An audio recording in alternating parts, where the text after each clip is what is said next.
이제 우리 다 같이 일어나셔서 성경 봉독하겠습니다. 구약 성경 이사야 59장 2절 말씀입니다.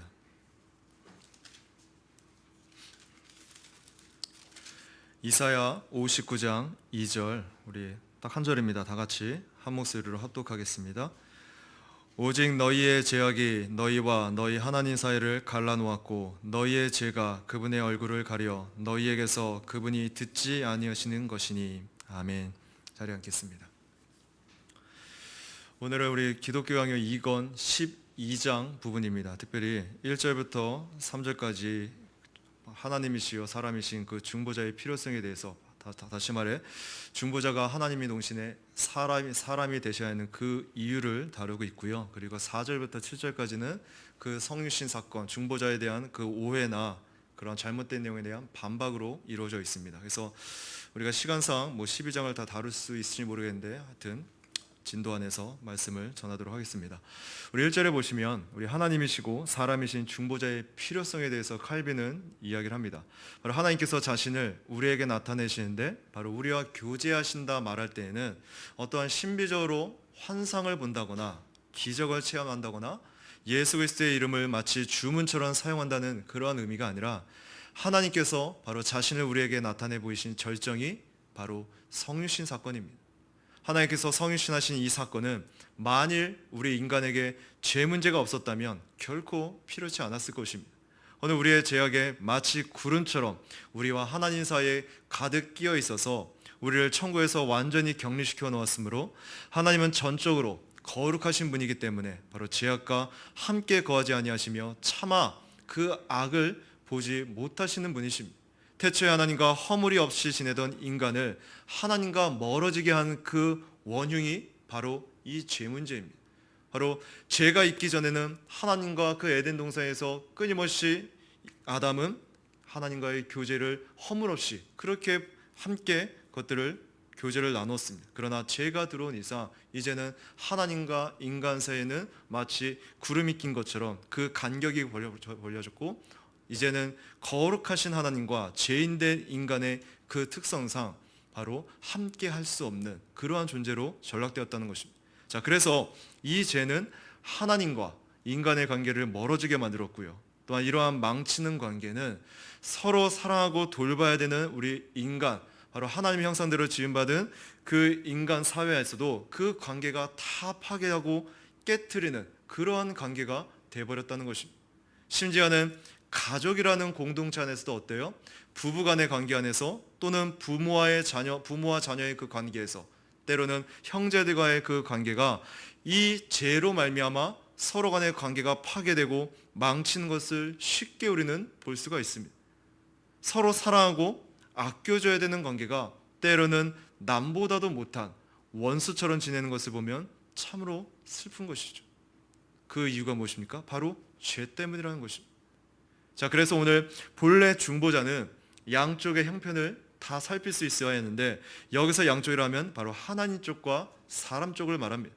하나님께 속한 자가 아니고서는 어느 누구도 그 평화를 회복시킬 중재자의 역할을 감당할 사람이 없었습니다. 자, 그런데 문제는 이러한 자격자가 인간 중에 결코 없었다는 게 문제인 것이죠. 일단 아담의 타락으로 인해서 부패성이 그 후손에게 그대로 전가되었기 때문에 아담의 후손인 우리는 자격이 없다는 것입니다. 또한 죄의 문제로부터 자유로운 존재, 즉 천사가 있긴 하지만 그러한 천사들 역시 비록 하나님께 속해 있어도 성정으로는 우리와 같은 인간이 아니기 때문에 자격이 없습니다. 즉 언약의 머리에 연줄에 의지하여 하나님께 붙어 있어야 했으므로 하늘의 천사도 자격이 없다는 것입니다. 자, 그러므로 오늘 인간의 죄 문제가 해결되기 위해서는 바로 하나님께서 성육신 하셔야만 했는데 바로 성자께서 성육신 하신 것은 우리의 중보자가 되시기 위해서 성육신 하셨음을 우리에게 말씀합니다. 오늘 우리가 하나님께 나아가려면 그래서 이러한 이 중보자가 필요한데 이때 이 중보자는 반드시 하나님이시면서도 동시에 참 인간이어야 했다는 것입니다. 오늘 이러한 중보자의 필요성은 바로 성육신이라는 필연성을 낳았는데 이것은 절대적 필연성에 의한 것이 아니라 바로 사람의 구원이 달려있는 신적 작정에서 발원했다는 것입니다. 이미 구속 언약 안에서 성부, 성자, 성령 삼위일체 하나님께서 이미 그 작전 가운데 그 구원을 계획하시고 이미 언약을 맺으셨다는 거예요. 그리고 은혜 언약 가운데 시간적 개념 안에서 이미 내재적인 그 언약이 나타나 보이셨다는 것이죠. 그래서 지극히 자비하신 우리의 아버지께서는 우리를 위해서 최선의 것을 작정해 놓으셨다는 것입니다. 따라서 하나님의 아들께서 우리를 위해서 우리와 함께 하시는 하나님이 되셔서 자신의 신성에 우리의 인성을 연결하여 함께 성장하는 방법밖에 없었던 것입니다. 자, 그리고 이 사실이 참으로 중요하기 때문에 하나님께서는 구약 시대에 걸쳐서 끊임없이 선지자들로 하여금 이것을 외치게 하셨다는 것입니다. 가령 이사야 선지자는 우리 한번 볼까요? 이사야 7장입니다.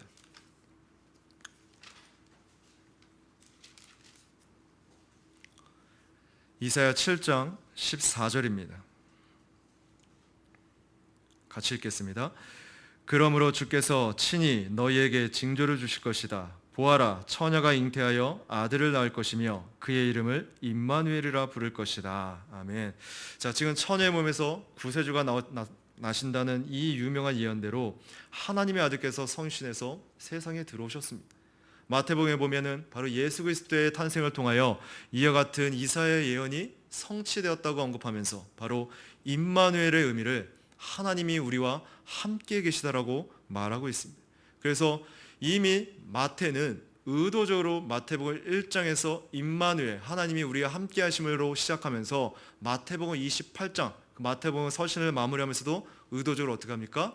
내가 너희와 항상 함께 하리라. 바로 임마누엘 되신 하나님으로 열고 마무리를 짓는 것을 통해서 하나님이 그 구약에서부터 예언했던 우리와 함께 하시는 그 메시아 되신 그리스도 중보자이심을 바로 신약의 마태는 그것들을 다시 한번 강조하고 있다는 것입니다. 자, 그리하여 오늘 그의 신성과 오늘 우리의 인성이 서로 연합하여 하나가 될 필요가 있었던 것입니다. 자, 그렇지 않았으면 우리가 아무리 가까워진다 해도 아무리 우리가 하나님과 친근하다 해도 하나님께서 우리와 함께 더하시기를 바란 만큼은 가깝지 못했을 것입니다. 오늘 우리의 부정함과 하나님의 완전한 순결 사이에 이질성이 크기에 사람이 만일 모든 오점이 없다 할지라도 오늘 그의 상태가 너무나 비천하여 중보자 없이는 도저히 하나님께 이를 수 없었을 것입니다.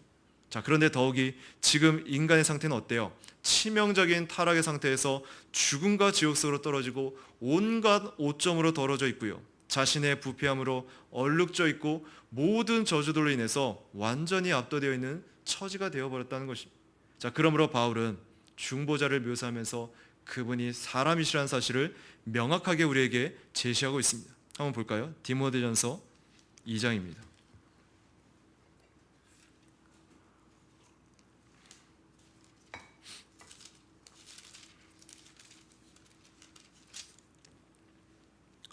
디모데전서 2장 5절입니다. 제가 읽겠습니다. 하나님은 한 분이시며 또 하나님과 사람 사이의 중보자도 한 분이시니 곧 사람이신 그리스도 예수님이시다. 바로 그 중보자 되신 분이 누구라고요? 사람이신 그리스도 예수이시다. 그렇게 이야기를 합니다. 그러면서 하나 더 찾아볼까요? 히브리서 4장 15절입니다.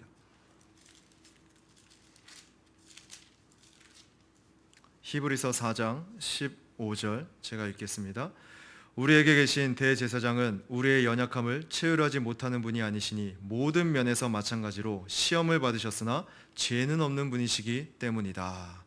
바로 우리의 연약함을 체휼하지 못하는 분이 아니고 모든 면에서 마찬가지로 시험을 받으셨으나 죄는 없는 바로 참 사람이신 그 분이 그리스도 예수이심을 우리에게 말하고 있습니다. 자, 그래서 그리스도의 성신을 우리가 생각할 때 항상 그리고 반드시 생각해야 될 진리는 그리스도의 성신의 성격과 하나님께서 중보자에게 맡기신 사명입니다.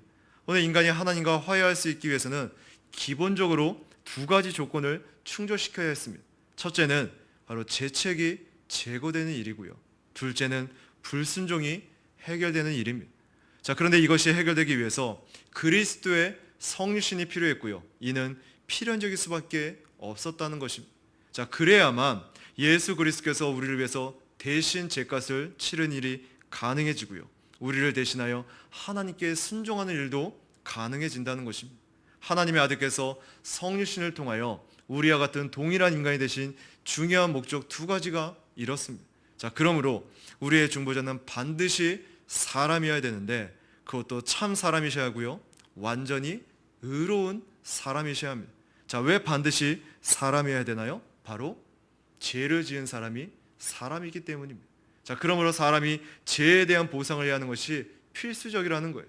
그래서 로마서 5장 12절에는 바로 이러므로 한 사람으로 말미암아 죄가 세상에 들어오고 그 죄로 말미암아 사망이 들어왔으며 그리하여 사망이 모든 사람들에게 이르렀으니 이는 모든 이들이 죄를 지었기 때문이다. 그렇게 말하고 있습니다. 바로 사람이 죄를 지었기 때문에 그 누구도 대신할 수 없어요. 대신할 수 있죠. 바로 대신할 수 있는 것은 참 사람이어야 된다는 거예요. 다시 말해서 어떤 천사나 다른 피조물이 대신할 수가 없고 사람이 죄를 지었기 때문에 동일한 사람의 조건을 갖추셔야 됐다는 것입니다. 자, 그런데 문제는 뭐예요? 우리가 앞에 살펴봤지만 모든 피조물, 모든 사람은 다 죄 아래에 놓여 있다는 거예요. 죄인이 죄인을 사해줄 수 없는 것입니다. 그 죄를 사해주려면, 그것을 보상하기 위해서는, 하나님의 공의를 충족시키기 위해서는 죄인이 죄인을 대신하는 것이 아니라 바로 죄가 없으신 의인이 죄인의 그 모든 것을 감당하고 대신 그것들을 충족하며 만족시켜야 하나님의 공의를, 그것들을 이룰 수가 있다는 것입니다. 자, 그래서 남자의 후손이 아닌 여자에게서 태어난 예수님께서는 마리아의 아들이라 불리셨습니다. 바로 예수님은 육체를 따라서는 다윗의 후손이었고요, 배고픔과 목마름, 피곤함 같은 육체의 반응을 참 사람으로서 경험하셨습니다. 또한 예수님은 슬픔 가운데 불쌍히 여기는 그 마음을 지니고 계셨고요, 때로는 눈물을 흘리셨고 우시기도 하셨습니다. 성경은 우리에게 무감각하고 무감정하며 또는 무감동적인 그리스도를 제시하고 있지 않습니다. 오히려 그분은 우리의 슬픔 속으로 들어오셔서 우리의 슬픔을 이해하시며 때로는 죄 때문에 의분과 분노를 느끼시기도 하셨던 분으로 우리에게 보여주고 있습니다. 자, 그렇게 때로는 답답함에 한숨을 쉬었으며 목자 없이 방하는 영혼들을 보시며 탄식하셨던 분이 바로 인간으로 오신 예수 그리스도의 모습이었습니다. 오늘 이렇듯 그리스도는 인간의 영혼이나 육체에 속한 모든 속성을 다 갖고 계셨습니다. 아니, 그 이상을 갖고 계셨는데 그리스도는 우리의 본성이 지닌 모든 연약함을 가지고 계셨습니다. 자, 그러나 다만 죄가 없으셨다는 거예요. 오늘 우리의 본성이 지닌 모든 연약함이란 바로 추위, 더위, 배고픔, 목마름, 피곤함, 연약함, 고통 같은 것입니다. 자, 그러나 그리스도가 우리 개개인이 지니고 있는 연약함을 모두 가지고 계셨다고 말할 수는 없습니다. 무슨 말이냐면 오늘 우리 인간은 나면서부터 다리를 절거나 눈이 보이지 않거나 병약한 사람이 있을 수가 있습니다. 또는 쉽게 우울함에 빠지거나 허약하거나 장애를 가진 사람도 있습니다. 그러나 그리스도는 그런 분이 아니었습니다. 오늘 그분의 몸은 성령이 순결한 동정녀의 피로 지으셨기 때문에 분명히 각 기관과 부분들이 최고의 균형과 조화를 이루는 그 모습이었을 것입니다. 따라서 그리스도는 우리의 개인적인 연약함을 지니신 것이 아니라 단지 오늘 우리의 본성적이고도 선한 이성을 지니셨습니다. 이에 비비 워필드는 예수님 안에 있는 그 무엇도 그가 우리와 똑같은 인간이었다는 강력한 인상을 남기기에 부족하지 않다, 그렇게 말하고 있습니다. 오늘 그리스도는 바로 보이지 아니하는 하나님의 형상이시기에 우리는 그리스도의 인성을 통해 바로 보이지 않으시는 그 하나님을 알 수가 있는 것입니다. 또한 그가 죽을 수 있어야 하기 때문입니다. 신성은 죽을 수가 없죠. 그가 친히 죽으심으로써 또한 피를 흘리심으로써 우리를 위하여 보상을 해야 하는 것이 필수적이었습니다. 그래서 히브리서 9장 22절에 보면 율법에 따르면 거의 모든 것이 피로 깨끗하게 되니 피 흘림이 없으면 죄 용서도 없다라고 말합니다. 피 흘림이 없으면 죄 용서도 없다. 자, 둘째로 그는 참 사람이셔야 했습니다. 그는 죄를 범한 동일한 인간 본성을 지니신 분이셔야 했고요, 또한 사람의 모든 연약함에 속하였으나 죄는 없으신 분이셔야 했습니다. 죄를 범한 인간의 본성과 동일한 본성이 죄에 대해 보상해야 될 것을 하나님의 공의가 요구했기 때문입니다. 자, 그래서 창세기 2장 17절에는 네가 먹는 날에는 반드시 죽으리라. 바로 인간이 하나님께 죄를 범하고 하나님께 마땅히 드려야만 하는 그 영예를 범하고 하나님의 뜻을 어겼습니다. 따라서 하나님께서는 사람이 범한 이 죄악에 대해서 마땅히 벌하시게 됩니다. 하나님의 공의가 그것을 요구하고 있다는 거예요. 자, 그러므로 사람을 위하여 이 보상을 하려는 자는 그 자신이 참 사람으로서 바로 죄를 범한 아담의 후손에서 나온 자여만 했습니다. 그래서 고린도전서 15장 21절에 사망이 한 사람으로 말미암았으니 죽은 자들의 부활도 한 사람으로 말미암는다.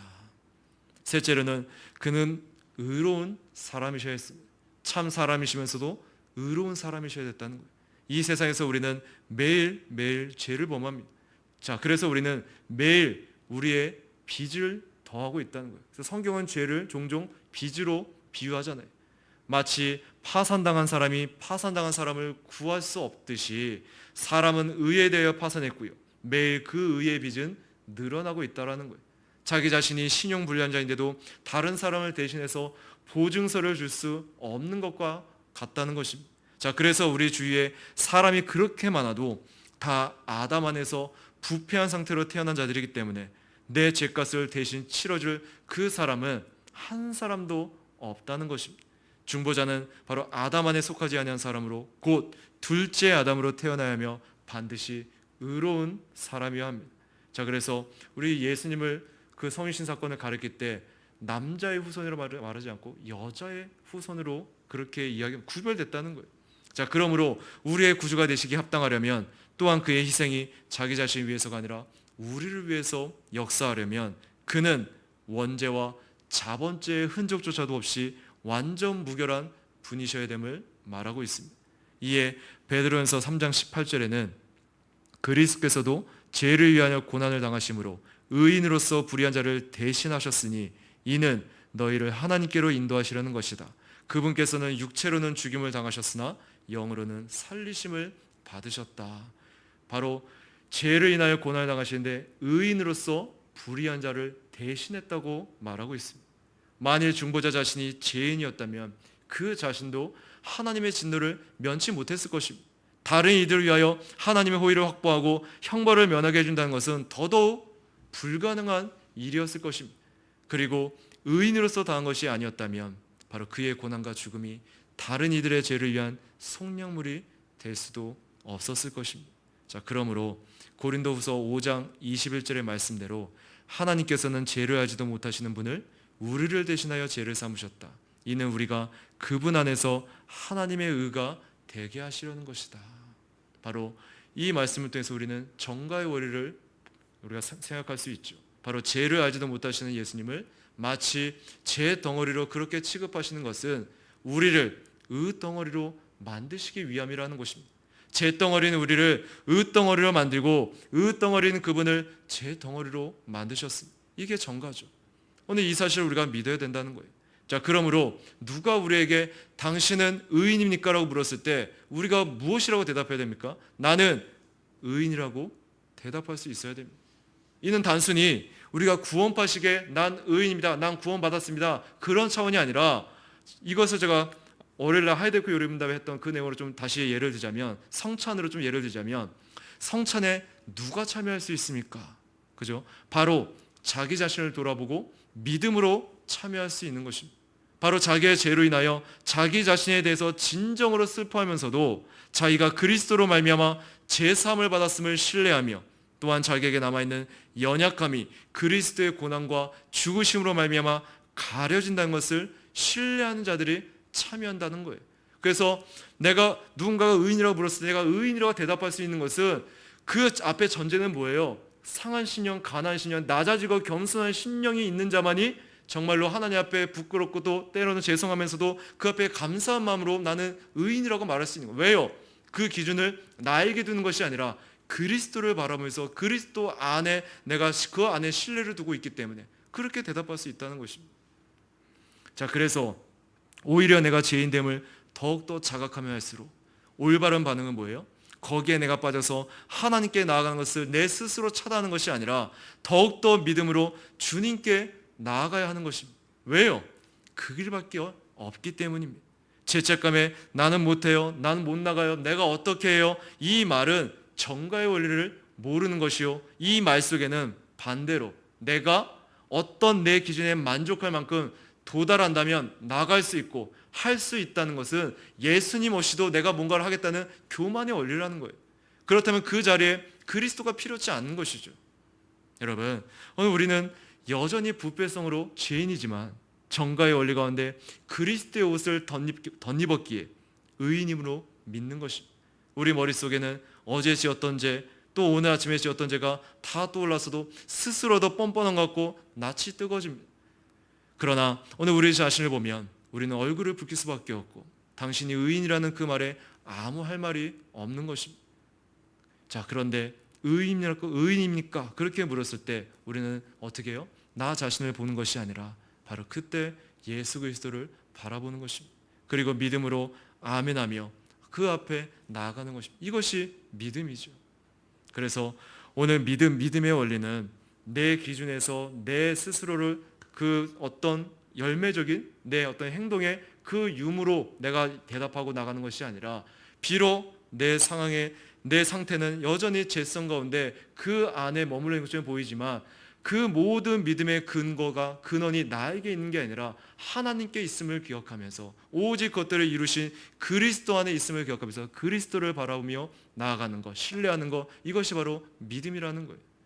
자, 그러므로 사람이신 그리스도는 네 가지 점에서 완전히 의로우셨고요, 율법을 이루셨습니다. 첫째는요, 그 스스로 의로우셨으므로 그리스도께서만이 홀로 율법이 요구한 대로 완전히 순종을 이행하셨다는 것입니다. 둘째로 우리의 죄를 대신하기에 충족한 형벌을 당하셨으므로 율법이 이중적인 성취가 반드시 그리스도께 있어야 했습니다. 그의 의가 충만하고 완전하지 않았다면 다른 이들의 죄를 보상할 수가 없었을 것이고요, 이것을 가리켜 순종을 통하여 율법을 이루시는 것, 바로 능동적 순종을 말하는 것이죠.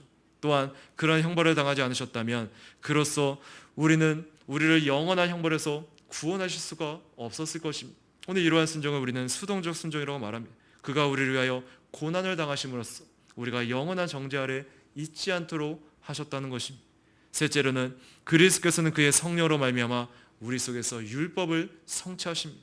곧 그가 그 동일한 성령으로 말미암아 우리를 중생시키며 율법으로 말미암아 우리에게 요구되는 그 순종으로 우리를 인도하시는데, 이 순종은 외형적인 동시에 내면적이고요, 또한 금생에서 시작돼서 내생에서 완전하게 완성될 것입니다. 넷째로 그리스도께서는 율법을 가르치심으로써 율법을 성취하시며 율법의 참된 의미를 회복시킴으로써 온갖 오류로부터 해방시킬 것입니다. 자, 그래서 예수께서는 이 땅에서 최초로 하나님과 완전한 교제를 누리며 살다 간 인간이십니다. 그분은 마음과 뜻과 힘과 정성을 다해 하나님을 사랑했고요, 이웃을 자기 자신과 같이 사랑하여 처음으로 하나님의 율법을 성취하신 분이십니다. 광야에서 시험을 당하시는 예수님의 모습은 모든 다른 사람들이 시험을 마주대하는 모습과는 완전히 대비되는 모습입니다. 아담은 유혹자의 말을 듣고 하나님이 금하신 선악과를 먹었고요, 이스라엘 백성은 광야에서 실패했지만 그리스도는 달랐습니다. 하나님을 향한 사랑의 그 순종과 충성을 전혀 잃지 않으셨습니다. 조화와 질서와 균형을 잃지 않으신 바로 미쁘신 인간이셨습니다. 자, 그러나 사실 이 미쁘다는 말로는 예수님의 이런 모습을 다 우리가 담아낼 수가 없는 것입니다. 오늘 예수님께서는 바로 아버지의 뜻을 행하는 것을 양식으로 삼을 정도로 아버지를 온전히 사랑하셨고 순종하셨습니다. 한번 볼까요? 요한복음 4장입니다. 요한복음 4장 34절입니다.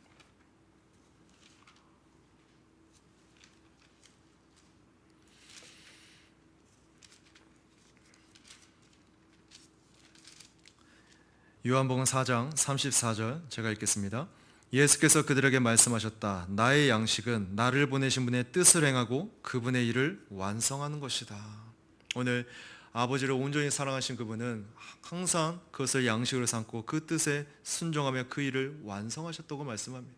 아버지의 집을 향한 그분의 열심, 그 열심은 그분을 삼켰고요, 또한 예수님께서 인간과 더불어 나누고자 세상으로 가져오신 것은 바로 성부의 아들로서 성부와 친히 누리시는 관계였습니다.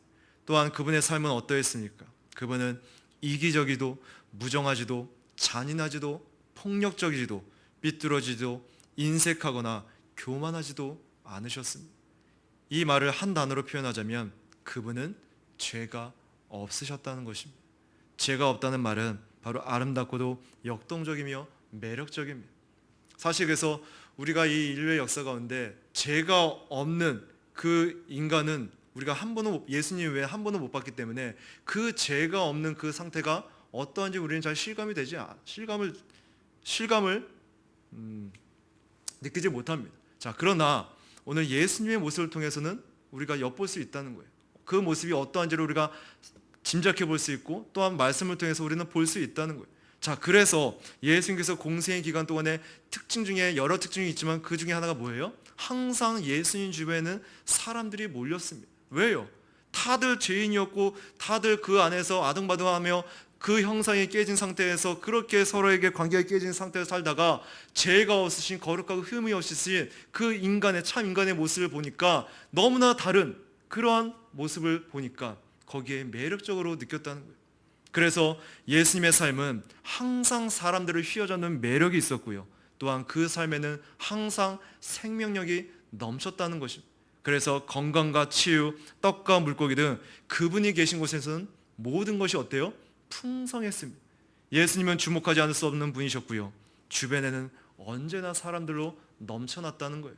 남자나 여자나 아이들이나 병자나 정신병자나 부자나 가난한 자 등 누구 하나 가릴 것 없이 그분께로 이끌렸고 그분의 옷깃이라도 닿고 싶어 했다는 거예요. 그만큼 매력적이었다는 것이죠. 그분은 소망 없는 자들에게 소망을 주셨고요. 부정하고 멸시받는 자들은 자신이 그분에게 있어 소중한 존재임을 알게 되었다는 것입니다. 그래서 예수님께서 참 사람, 의로운 사람으로 이 땅에 오셨다는 것은 그 예수님은 우리가 어떤 슈퍼맨처럼 생각해서는 안 된다는 거예요. 우리와 동일한 속성을, 동일한 감정을 느끼고 계셨던 참된 인간의 모습으로 오셨다는 거예요. 그것이 바로 중보자 자격의 첫 번째 조건입니다. 그러면서 이제 2절에서는 그 자격 요건에 대해서 또 한 가지를 추가해서 이야기합니다. 바로 중보자의 임무는 우리를 하나님의 은혜에게로 회복시키셔서 바로 사람의 자녀들인 우리를 하나님의 자녀로 만드는 것이었고요. 지옥의 상속자들을 천국의 상속자들로 만드는 것이었습니다. 하나님의 아들이신 그분께서 사람의 아들이 되지 않으셨다면 그리하여 그가 우리의 것들을 취하시고 그의 것을 우리에게 베푸시고 또한 본질상 그의 것인 것을 은혜로 우리의 것이 되게 하지 않으셨다면 누가 이런 일을 할 수 있었겠냐는 것이죠. 그러므로 우리는 이러한 보증에 의지하여 우리가 하나님의 자녀들임을 신뢰하는 것입니다. 하나님의 아들께서 자신을 위하여 우리의 몸을 취하여 자기의 몸을, 우리의 살을 취하여 자기의 살을, 우리의 뼈를 취하여 자기의 뼈를 이루셔서 우리와 하나가 되셨습니다. 그는 기꺼이 우리의 본성을 스스로 취하시고요. 그의 것을 우리에게 베푸셨으며 하나님의 아들이시며 동시에 우리와 동일하신 사람의 아들이 되신 것입니다. 오늘 이렇게 해서 우리는 천국의 상속에 대하여 확신을 갖게 됩니다. 그 모든 것을 소유하신 하나님의 유일한 아들께서 우리를 그의 형제들로 받아주셨기 때문입니다. 형제이면 그와 함께 상속자가 되는 것입니다. 그래서 로마서 8장 17절에 자녀이면 또한 상속자여 그리스도와 함께한 상속자이니 우리가 그분과 함께 영광을 받기 위하여 고난도 함께 받아야 될 것이다. 바로 그리스도와 함께 것들을 받게 됨을 말하고 있습니다.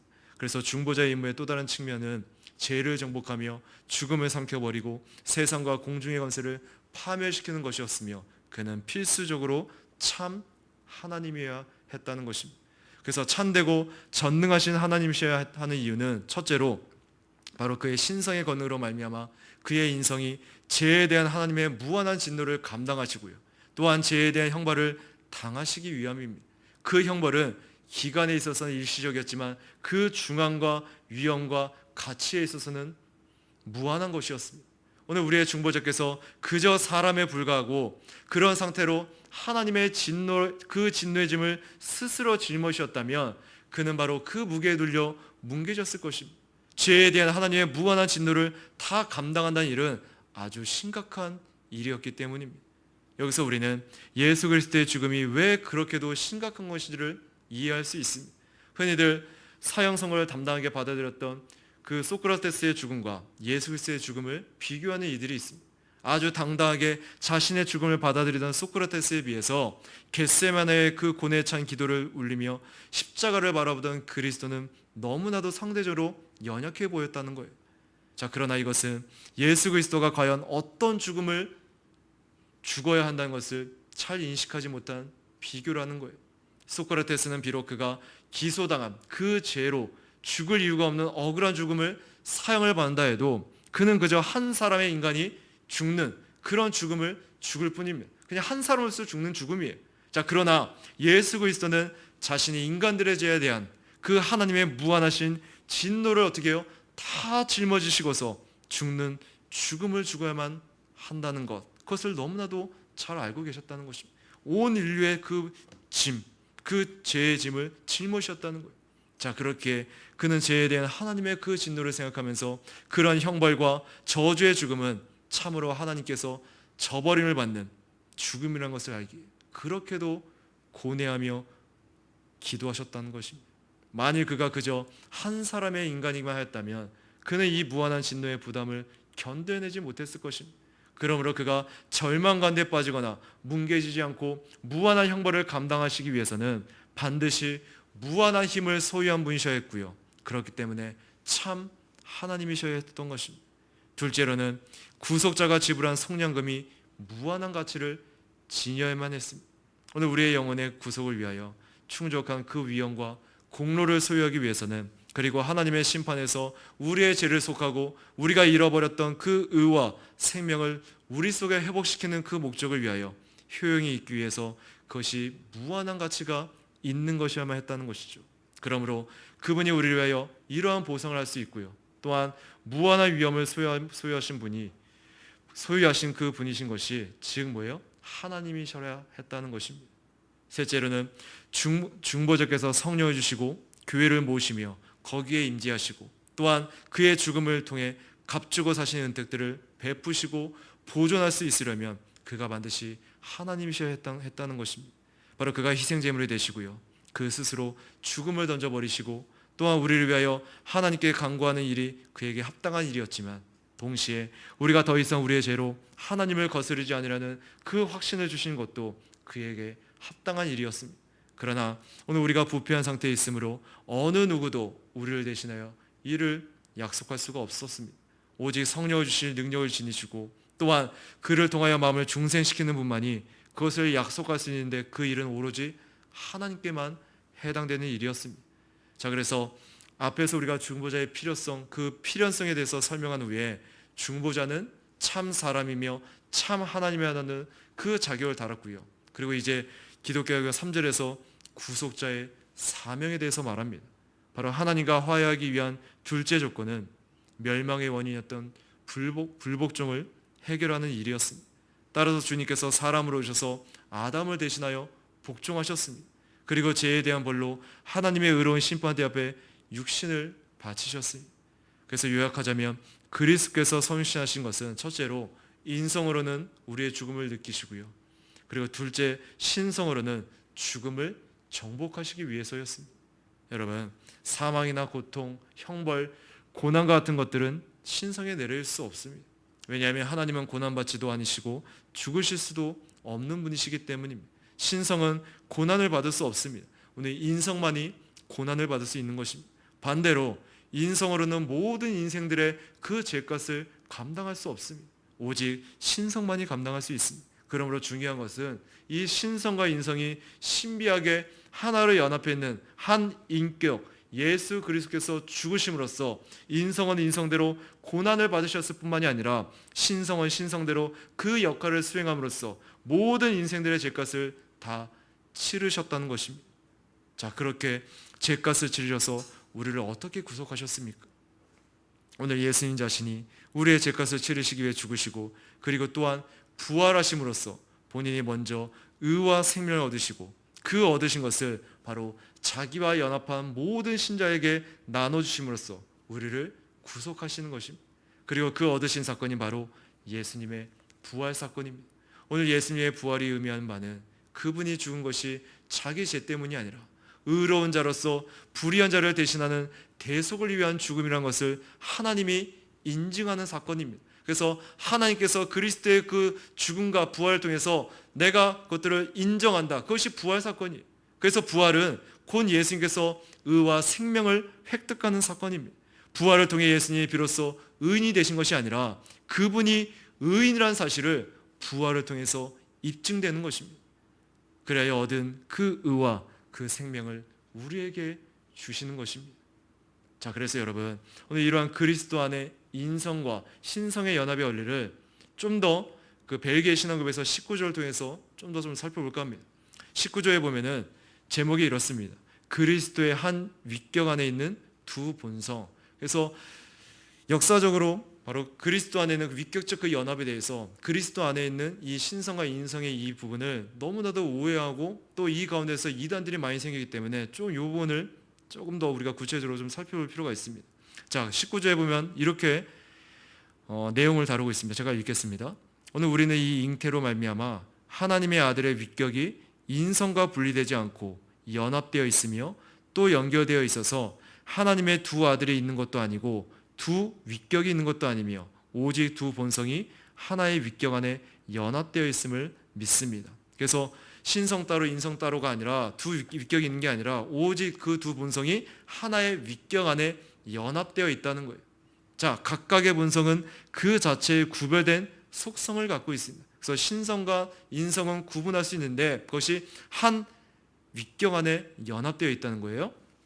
자, 즉 그분의 신성은 항상 창조되지 아니하며 시작한 날도 없고 생명의 끝도 없이 하늘과 땅에 충만하십니다. 그래서 처음부터 하나님의 신성은, 예수 그리스도의 신성은 처음부터 하나님과 동등한 그 신성이라는 거예요. 누구에게 창조되지도 않았고 처음 시작한 그 근원부터 이미 같이 있었다는 거죠. 삼위일체 하나님께서. 그죠? 자, 그분의 인성은 그 자체의 속성을 상실하지 않으시는데 시작한 날이 있고 창조되었으며 유한하시고 참된 육체의 모든 속성들을 다 갖고 계십니다. 그래서 인성으로서 우리와 동일한 성정을 지니신, 다만 죄가 없으신 그 인성을 우리가 앞에서 살펴봤습니다. 자, 비록 그의 부활로 인하여 당신의 인성에 불멸성을 부여받으셨을지라도 그분은 인성의 실체를 바꾸지 않으셨습니다. 왜냐하면 우리의 구원과 부활이 또한 그분의 몸의 실체에 달려있기 때문입니다. 그래서 인성이 부활했다고 해서 그 인성의 실체가 바뀌었냐? 그게 아니에요. 변했냐? 그게 아니라는 거예요. 왜 이게 중요하냐면 바로 로마 카톨릭의 성찬으로 얘기하자면 로마 카톨릭의 하체설 또한 루터파의 공제설이 이 변화된 것, 인성의 변화된 것, 이것을 그대로 그들이 주장하기 때문입니다. 자, 그러나 이 두 본성은 하나의 위격에 밀접하게 연합되어 있어서 두 본성은 그의 죽음에 의해서도 분리되지 않습니다. 그러므로 그분께서 죽으실 때 당신의 아버지의 손에 의탁하신 것은 그분의 육체로부터 떠난 참된 인간의 영이었습니다.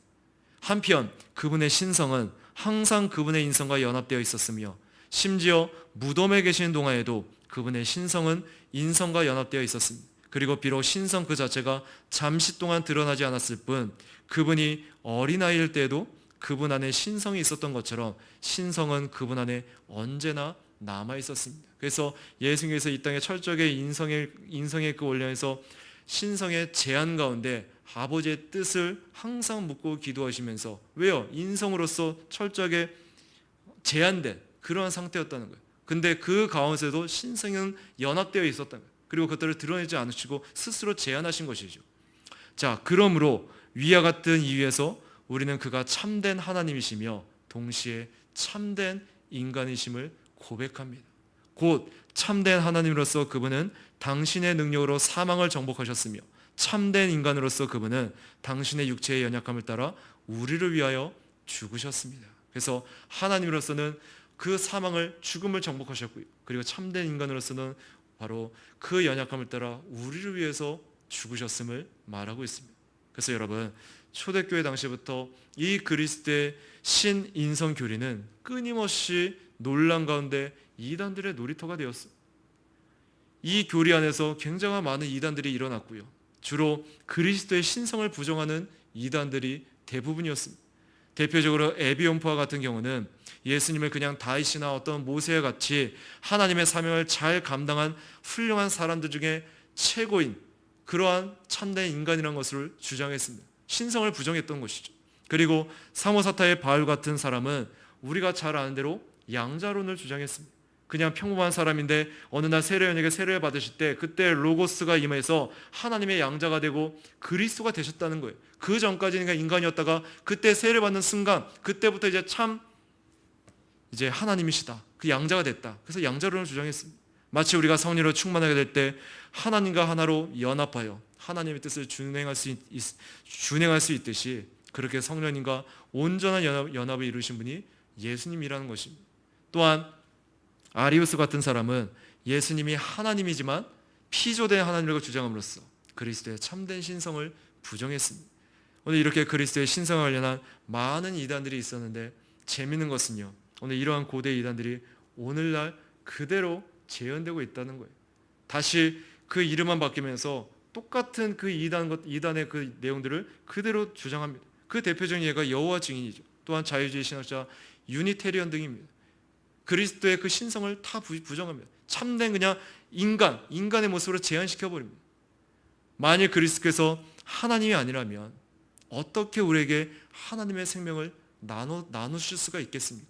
참된 하나님의 독생자가 아니라면 어떻게 우리를 하나님의 자녀가 되게 하실 수 있겠습니까? 전능하신 하나님께 아바라고 부르실 확신이 없었다면 오늘 어떻게 우리에게 하나님의 보좌로 나아갈 담력을 주실 수가 있겠습니까?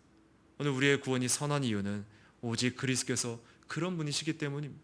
그리스도를 하나님보다 못한 분으로 만드는 것은 복음을 하나님보다 선하지 않게 만드는 것이고, 이는 곧 하나님의 사랑을 입은 자녀로서 아버지이신 하나님을 알 수 없다는 것을 말합니다. 자, 그래서 이 그리스도 안에 위격 안에 있는 이 신인성, 이 교리가 무너지면요, 삼위일체 하나님과 거의 저는 동일한 성격을 봐요. 그래서 보통 이단들이 많이 나는 그 기준이 뭐예요? 조직신학 구조 안에서 바로 이 기독론하고 구원론 부분이잖아요. 그래서 혹자는 그 혹자가 아마 헤르만 바빙크였던 것 같아요. 바빙크는 삼위일체 하나님을 올바로 알지 못하고 믿지 못하면 구원을 얻을 수 없다는 식까지 얘기합니다. 왜요? 내가 왜곡된 그리스도에 대해서 잘못된 이러한 지금 이단들의 생각들을 갖고 있으면 엉뚱한 하나님, 성경에서 말하지 않는 이상한 하나님으로 내가 만들어내고 그것들을 신뢰하면서 잘못된 믿음 안에서 평생 동안 그렇게 신앙생활하다가, 그죠? 엉뚱한 하나님을 믿는 그 결과가 나타난다는 것입니다. 또 한편 오늘 그리스도의 인성을 부정하는 이단들이 있었는데 바로 가연서를 주장했던 영지주의자들입니다. 영지주의자들은 선하신 하나님께 악한 육신을 취하실 리가 없다 주장하면서 그저 뭐예요? 환영적인 어떤 가짜 몸으로 나타났다고 주장했습니다. 또 한편으로 아폴리나리우스는 영원전의 로고스께서 인간의 몸과 혼을 취하시고 영은 취하지 아니하고 그 인성의 영의 자리에 로고스의 영이 임했다고 주장했습니다. 즉 예수님은 온전한 인간이 아니시라는 것입니다. 오늘 이렇게 그리스도의 인성을 부정하는 이단도 많이 있습니다.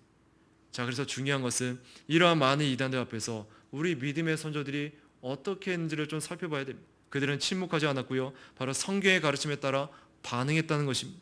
325년 니케아에서 니케아 신조를 선언함으로써 바로 그리스도의 신인성 교리를 확증했고요, 이단들을 공적으로 정죄했습니다. 그래야 교회는 이제 분별력을 갖추고 이단들을 그들에게서 배제할 수가 있게 되었습니다. 자, 그러면 이제 더 이상 문제가 없느냐? 그것이 아니라 또 다른 이단들이 등장했다는 거예요. 그리고 그들은 그 신성과 인성이 어떻게 연합되어 있느냐 하는 점과 관련해서 새로운 이단들이 생겨났다는 거예요. 예를 들어서 네스토리오스 같은 사람은 예수님의 신성, 인성을 다 그가 고백했지만 그 신성과 인성을 어떻게 해요? 두 인격으로 나누어서 이해했습니다. 그는 마리아를 하나님의 어머니라고 표현하는 것에 대해서 반대했는데, 왜냐하면 마리아는 예수님의 인성만을 낳았을 뿐이라고 주장했기 때문입니다. 그래서 예수님의 인성과 신성을 마치 무자르듯이 잘라냈습니다. 마치 삼위일체에서 성부와 성자의 관계가 하나이지만 또한 나와 너라고 하는 그 관계가 성립했듯이, 그렇게 인간 예수와 신성일 로고스 사이에 나와 너의 관계가 성립하는 것처럼 설명했다는 것입니다. 오늘 이것은 예수님께 두 개의 인격으로 나누어 버린 것으로서, 즉 예수님은 두 개의 분리된 인격, 즉 하나님과 사람으로 구성되어 있다고 말하는 것입니다. 한편 이 네스토리아와 반대되는 입장에서 유티케스 같은 사람은 이런 견해에 반대 예수 그리스도의 한 인격 되심을 강력하게 주장합니다. 자, 그런데 그 한 인격 되심을 강조하기 위해서 어떻게 했을까요? 그는 신성과 인성의 구분을 없애버렸습니다. 그 신성과 인성이 합쳐져서 제3의 어떠한 합쳐진 본성이 되었다고 주장합니다. 사실 우리가 하이데크 요르미다 성찬부모에서 우리가 공제서를 배웠지만 루터파 역시 바로 이 입장에 취해 있습니다. 루터파는 바로 속성교리에 대해서 뭐라고 주장하냐면 그리스도의 인성이 신성의 위험 있는 그 속성들을 받아들였다는 거예요. 루터파의 신조인 그 협파 신조에서는 그리스도께서 부활하신 후에 하나님으로서만이 아니라 사람으로서도 모든 것을 아시고 모든 일을 하실 수 있으며 창조 세계의 모든 것에 존재하신다고 말합니다. 신성이 아니라 인성으로서. 오늘 이런 것을 그들은 뭐라고 얘기해요? 편재설이라고 말하죠. 모든 것에 존재한다. 그래서 그리스도께서 인성으로서도 모든 것에 존재한다는 거예요. 즉 그리스도 안에 한 본성의 속성들이 다른 본성으로 전해진다는 것입니다. 그것으로 그의 인성이 신성화된 것은 아니지만 그런데도 인성은 신성의 속성을 받아들였다는 거예요. 이것을 우리가 비유로 들자면 마치 불에 달궈진 그 쇠가 어떻습니까? 불의 열기는 쇠에 전달되지만 그렇다고 해서 쇠가 불이 되는 것이 아니라는 거예요. 그렇죠? 그 열기가 전달되는 거예요. 한 본성에서 다른 본성으로 이러한 속성들의 전수는 그의 승천에서 완성되었다고 주장합니다. 그래서 승천 이래로 그리스도의 인성 또한 편재하게 되었다고 말합니다. 그 결과 성찬의 떡과 포도즙 안에 함께 그 위에 아래 그분의 피와 살이 존재할 수 있다고 믿는 잘못된 공제설을 그들이 주장하는 것이죠. 자, 그래서 오늘 이런 문제로 교회가 시끄러지자 다시 우리의 믿음의 선조들이 성경의 가르침에 따라서 어떻게 했습니까? 451년 칼케돈에서 다시금 회의를 열고 이 양극단의 교리를 정죄하고 그리스도의 신인 양성 교리와 예수님의 인격의 단일성을 함께 선언했습니다. 그래서 오늘 벨기에 이 신앙고백의 이 내용이 19조의 내용이 칼케도 신앙고백의 그 내용을 그대로 반영하고 있다는 거예요. 자, 그래서 다시 한번 제가 19조의 그 부분만 제가 다시 한번 좀 읽겠습니다. 오늘 우리는 이 잉태로 말미암아 하나님의 아들의 위격이 인성과 분리되지 않고요, 연합되어 있으며 또 연결되어 있어서 하나님의 두 아들이 있는 것도 아니고 두 위격이 있는 것도 아니며 오직 두 본성이 하나의 위격 안에 연합되어 있음을 믿습니다. 각각의 본성은 그 자체에 구별된 속성을 갖고 있습니다. 즉 그분의 신성은 항상 창조되지 아니하며 시작한 날도 없고 생명의 끝도 없이 하늘과 땅에 충만하십니다. 그분의 인성은 그 자체의 속성을 상실하지 않으시는데 시작된 날이 있고 창조되었으며 유한하시고 참된 육체의 모든 속성들을 다 갖고 계십니다. 자, 그래서 칼케돈의 원칙 핵심 단어 4가지가 뭐예요? 혼합되지도 변화되지도 않음과 분할되지도 분리되지도 않음입니다. 자, 그래서 여기서 언급되는 이 본성이란 단어는 어떤 사물이 있을 때 그 사물을 그것 되게끔 하는 본질적인 속성들의 총합을 의미합니다.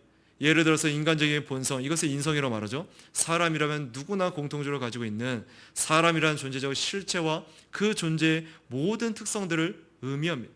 한편 신적인 본성, 신성이죠. 성부, 성자, 성령이 공통적으로 가지고 있는 하나님으로서의 존재적 실체와 그 존재의 모든 특성들, 예를 들면 전지, 전능, 무한, 영원 등 그것들이 다 뭐예요? 모든 특성이에요. 그것들을 의미한다는 거예요. 자, 그러면 위격은 무엇입니까? 바로 위격 또는 인격은 지정의가 있는 완전한 실체를 말합니다. 자, 그러면 우리의 이성적인 판단에 의하면 논리적으로 말하자면 인격이시며 신적인 본성의 로고스께서 온전한 사람을 취하시게 되면 그리고 그 두 본성이 섞이지 않고요 그대로 유지되고 있다면 예수님은 두 인격이 하는 것입니다. 자, 그런데 성경의 가르침은 두 본성 그대로 유지되는데 어떻게 해요? 한 인격이라고 말씀합니다. 먼저 성경은 예수님께 두 본성이 있다고 증거합니다. 즉 예수님께 대해서 성경은 신성의 모든 특성을 다 적용하고 있습니다. 자, 그분은 하나님의 아들이시며 영원 전부터 계셨고요 만유의 창조자이시며 예배의 대상이십니다. 참 하나님이시라는 거예요. 자, 그러면서도 이 예수님께서 인성의 모든 특성이 또한 다 적용됩니다. 그래서 벨기에 신앙고백서에서도 이 점에 대해서 그분의 인성은 그 자체의 속성을 상실하지 않으시는데 시작된 날이 있고 창조되었으며 유한하시고 참된 육체의 모든 속성들을 다 갖고 계십니다라고 그렇게 말합니다. 즉 예수님이 갓난아기로 태어나셨을 때 그분이 하나님이라고 해서 별다른 아이처럼 행동한 것이 아니라 갓난아이부터 어린 시절 청년에 이르기까지 그 성장 과정을 여느 다른 사람과 다를 바 없이 죄 빼고는 전적으로 동일하게 경험하셨다는 거예요. 그리고 예수님의 육체는 피곤하기 쉬운 연약한 육체였고요 먹어야만 했고요 잠을 자야 했고요 모르는 것이 있고 유한하며 시공간에 제한되었습니다. 오늘 이렇게 두 본성을 그대로 유지한 채 가지고 계셨다라는 거예요. 자, 그런데 그 예수님께서 두 본성이니까 두 인격이 아니라 하나의 인격이심을 성경은 또한 증거하는 것입니다. 오늘 이게 논리적으로 이성적으로 우리가 다 이해가 안 돼요. 그래서 삼위일체의 그 교리처럼 이 예수 그리스도의 위격적인 연합의 교리도 우리가 온전히 이성적으로 다 이해가 되는 그런 교리가 아닙니다. 성경 어디에도 신으로서 예수와 인간으로서의 그 예수를 분리해서 그것들을 계시하는 구절이 단 하나도 없다는 거예요. 또한 예수님 안에 이중인격이 있다는 그 어떤 것도 찾아볼 수 없습니다. 그냥 성경은 단순하게 한 분 예수님, 한 인격 예수님을 증거합니다. 그 예수님이 온전한 하나님이시고요, 또한 온전한 사람이 되신다는 것을 증거하고 계십니다. 자, 그렇기 때문에 이 예수님은 우리의 이성으로 도무지 파악될 수가 없는 그러한 분이시라는 거예요. 여러분, 오늘 오랫동안 사람들이 기다려온 그 구속자는 바로 하나님께서 율법과 선지자들을 그래서 과거에 약속하신 그 아브라함과 다윗의 자손이셔야 했습니다. 오늘 이 사실에서 경건한 사람들은 또 한 가지의 유익을 얻습니다. 그가 아브라함과 다윗의 후손이라는 것을 근거로 그가 그렇게 많은 말씀들을 통해서 높이 칭송을 받는 바로 그 메시아라는 것을 더욱더 분명하게 알게 되기 때문입니다. 자, 그러나 무엇보다도 오늘 우리는 그리스도와 공통의 본성을 지니고 있다는 것이 바로 우리와 하나님의 아들의 교제의 보증이며, 그가 우리의 육체로 옷 입으시고 죽음과 죄를 함께 정복하셔서 우리가 승리와 개선을 누리게 되었다는 사실입니다. 그는 우리에게 받으신 그 육체를 희생제물로 드리셨고요, 그리하여 그의 대속의 행위로 말미암아 우리의 죄책을 씻으셨고 아버지의 의로우신 그 진노를 진정시켰던 것입니다. 여러분, 오늘 하나님 아버지는 바로 그분의 독생자를 이 세상에 보내셨습니다. 하나님의 독생자가 그의 보좌를 떠나 낮고 죄 많은 세상에 오셨습니다. 그분의 완전한 순종과 오늘 우리 죄를 위한 십자가 죽으심으로 하나님께서는 그 약속을 이루셨습니다. 하나님께서 그분의 아들을 우리의 중보자와 구주가 되게 하셨습니다. 하나님께서 친히 우리에게 중보자와 구주를 주셨습니다. 오늘 우리의 구원은 그래서 전적으로 하나님 자신으로부터 온 것입니다. 여러분은 어디에서 이 중보자를 알 수 있습니까? 바로 우리는 이 중보자를 거룩한 복음, 바로 성경으로부터 알 수 있습니다. 오늘 이것이 바로 성경의 무한한 가치를 가진 보화가 되는 이유입니다. 성경은 무한히 가치 있는 보물, 광산이라고 말할 수 있습니다. 그러니까 어떻게 우리는 늘 우리가 묵상에 올려가는데 항상 강조하듯이 부지런히 우리의 책임 가운데 그 성경을 덮어두지 말고 그 안에서 정말로 광맥을 캐기 위해서 그 성경의 광산 안에서 끊임없이 우리는 그 광맥을 캐기 위해서 묵상하며 연구하며 끊임없이 성경의 그 이치와 원리를 깨달아서 하나님의 그 속성과 그 영광을 깨달으려고 부단히 기도하며 찾고 구해야 된다는 거예요. 그래서 파면 팔수록 우리는 더 부유한 것을 발견케 될 것이고요, 다시 말해서 내가 오늘 깨달았다고 해서 그 다음날 못 깨달으신 게 아니라 그 깨달았다면 그것이 더욱더 그 마음이 향해서 더욱더 그 아름다운 것을 더욱더 보고자 내 마음과 방향이 그 생각들이 그곳으로 향하게 되어 있다는 거예요. 왜요? 그것들은 광맥을 발견한 그 보물을 발견한 자만이 얻을 수 있는 기쁨이기 때문에 그렇습니다. 그래서 성경에 깊이 들어가면 갈수록 우리는 바로 우리의 중보자 예수 그리스도의 그 아름다움을 보게 될 것입니다. 바로 유일한 바로 삼위일체 하나님 가운데 성부, 성자, 성령 중에 유일한 중보자 되시는 바로 제2위격이신 성자 하나님만이 바로 참 사람이시고 참 하나님이 되시기에 바로 유일한 중보자로서 그 그리스도의 그 영광을 우리가 말씀 가운데서 깨닫고 발견케 될 것입니다. 자, 그래서 성육신의 그 목적이 무엇입니까? 바로 우리의 구속을 위해서입니다. 바로 그 구속의 사명을 감당하시기 위해서 예수님은 친히 참 사람으로서 그리고 참 의로우신 분으로서 그리고 그 사람으로서는 하나님의 그 죄에 대한 진노를 그 무게를 다 감당할 수 없기에 참 하나님으로서 그 두 가지 조건을 갖추심으로 중보자의 그 사명을 조건을 갖추어서 필연적으로 그것들을 이루신 것을 순종하신 것을 우리는 보게 됩니다. 오늘 4절부터 7절까지는 그래서 이 성신의 바로 중보자 되심의 이 사건에 대한 반박은 우리가 좀 다음 주에 이것들은 살피는 걸로 하겠습니다. 그래서 오늘은 바로 이 중보자 되신 예수 그리스도께서 이 땅에 참 사랑과 참 하나님을 오신 그 중보자의 그 내용을 다시 한번 우리가 기억하면서 오늘 예수님만이 바로 우리의 유일한 중보되신 그 사건 안에서 참된 우리가 만족과 또한 유익을 맛보는 그러한 신앙의 또한 믿음의 그 고백이 우리 안에 있기를 간절히 바랍니다. 이 시간 말씀 가운데 같이 기도하도록 하겠습니다.